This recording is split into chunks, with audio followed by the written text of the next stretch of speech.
los años, pero pareciera que se nos está adelantando un poco. Vamos a platicar en esta tarde con Carlos López Jones. Él es director de consultoría en tendencias económicas y financieras. Carlos, gracias por estar estos minutos con Mega Noticias. Muchas gracias, Michelle.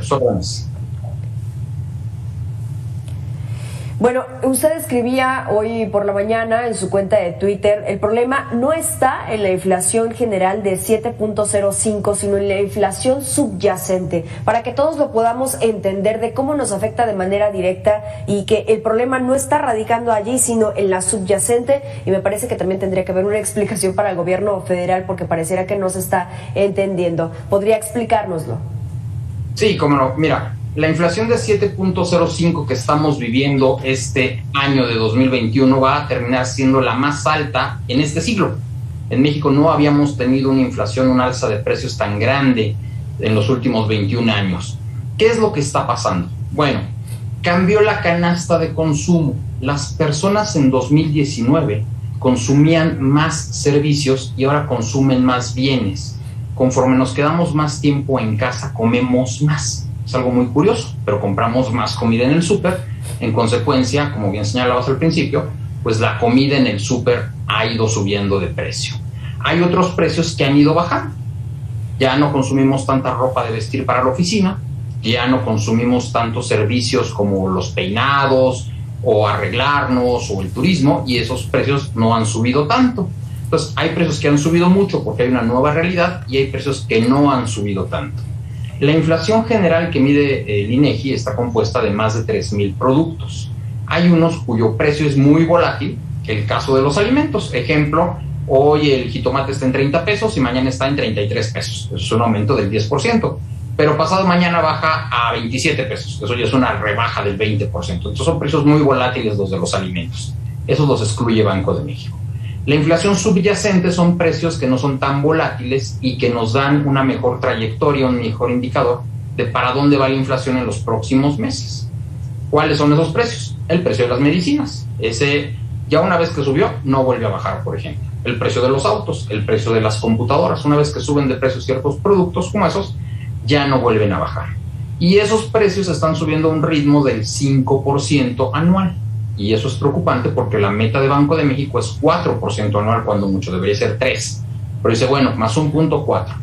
Y esos precios que no son tan volátiles en la economía están subiendo alrededor de 5%. Y en consecuencia va a ser muy difícil que Banco de México, en 2021 ya quedó claro que no va a cumplir con la meta del 4%, pero se le va a complicar mucho cumplir con su meta el próximo año.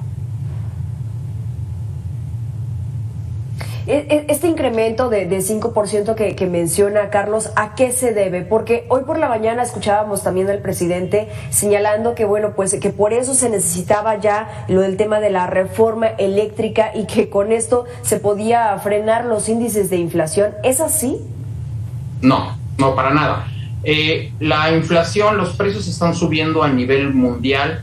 Por lo que te comentaba, hay un cambio en la canasta de consumo entre 2019 y en 2021. Hoy consumimos más ciertos productos, esos productos están subiendo más de precio que el resto. Y por otro lado, en México aumentamos de manera muy fuerte el sueldo. Entonces, cuando el productor ve que le cuesta más conseguir mano de obra, pues aumenta el sueldo. En México hemos aumentado en 15% el sueldo mínimo en 2019 y otro 15% en 2020. Y todo indica que para el próximo año, para 2022, vamos a volverlo a aumentar en 15%. Entonces imagínate un productor que decía, bueno, yo le pago 1,000 pesos a las personas, ahora le pago 1,200 y después 1,400.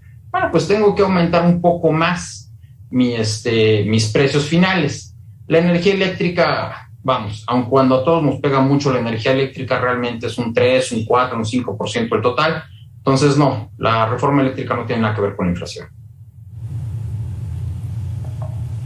Entonces, ¿qué es lo que tendría que estar haciendo el gobierno federal precisamente para contrarrestar esto? Escuchábamos en el bloque anterior de aquí de Mega Noticias algunos analistas también que señalaban otras políticas que sí están implementando otros países y que en México pues nos estamos quedando muy retrasados. Bueno, lo primero que debemos de considerar es no subir tanto el precio de los sueldos mínimos para 2022 para decirle al productor, no van a subir tanto las cosas, por favor no subas tanto. 1. 2.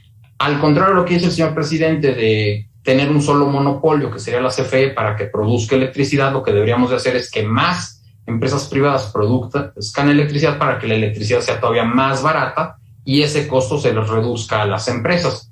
Otra cosa que podemos hacer es importar más productos de aquellos donde estamos viendo que no tenemos la oferta suficiente. El gobierno de México podría ampliar sus cupos de importación de muchos productos.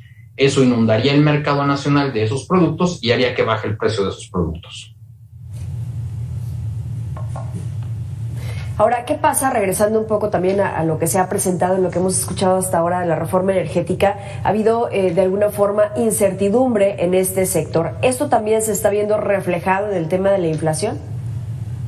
Bueno, la incertidumbre no está pegándole en este momento a la inflación porque no tenemos un veredicto de la Cámara de Diputados. Lamentablemente, si la Cámara de Diputados aceptara, bueno, ahí lo que veríamos es una salida de muchas empresas que no podrían ser verdes, porque la transición energética obliga a las empresas que utilizan hoy gas a que utilicen hidrógeno verde, y el hidrógeno verde solamente se puede producir consumiendo una gran cantidad de energía verde. Entonces las empresas se tendrían que salir y eso generaría una caída en la demanda de mano de obra y una caída en la cantidad de productos, etcétera, etcétera, pero no, de momento no tiene nada que ver esta incertidumbre con la inflación. Ok.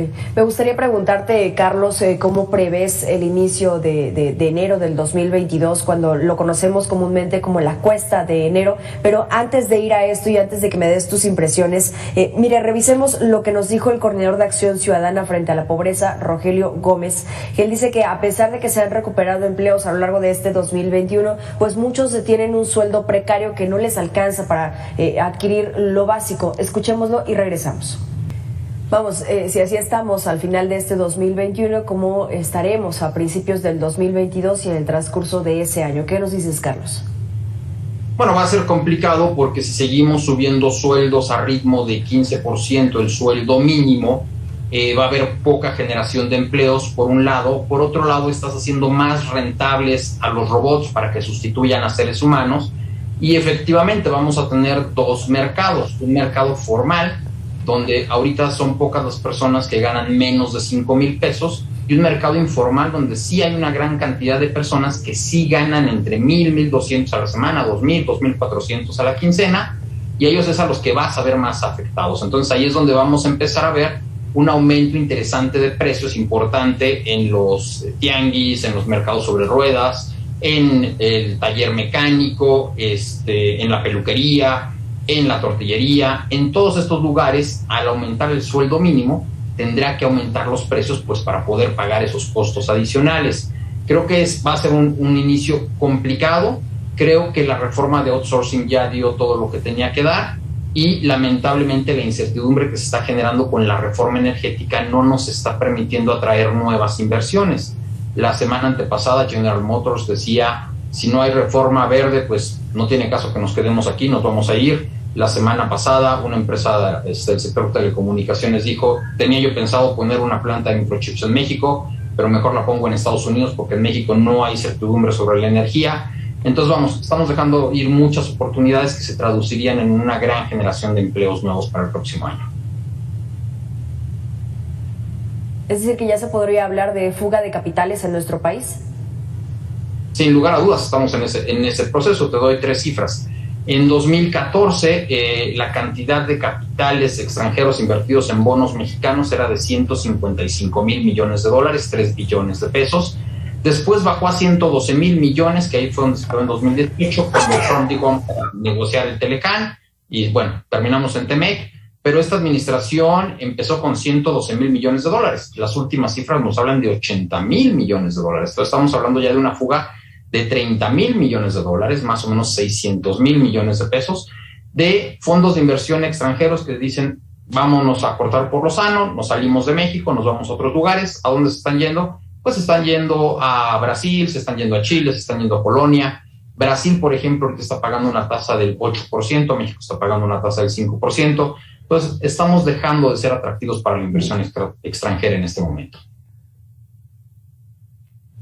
Sí, y eso no nos va a ayudar en nada. Muchas gracias, Carlos López, director de Consultoría en Tendencias Económicas y Financieras. Siempre es un placer escucharte y ojalá podamos tener otra oportunidad para seguir hablando de estos temas. Mitzi, muchísimas gracias por el tiempo y como siempre a sus órdenes. Muchas gracias. Y es que mire, la canasta básica, pese a que es básica, se ha convertido prácticamente en un lujo para que la adquieran las familias mexicanas. Vamos a esta pieza.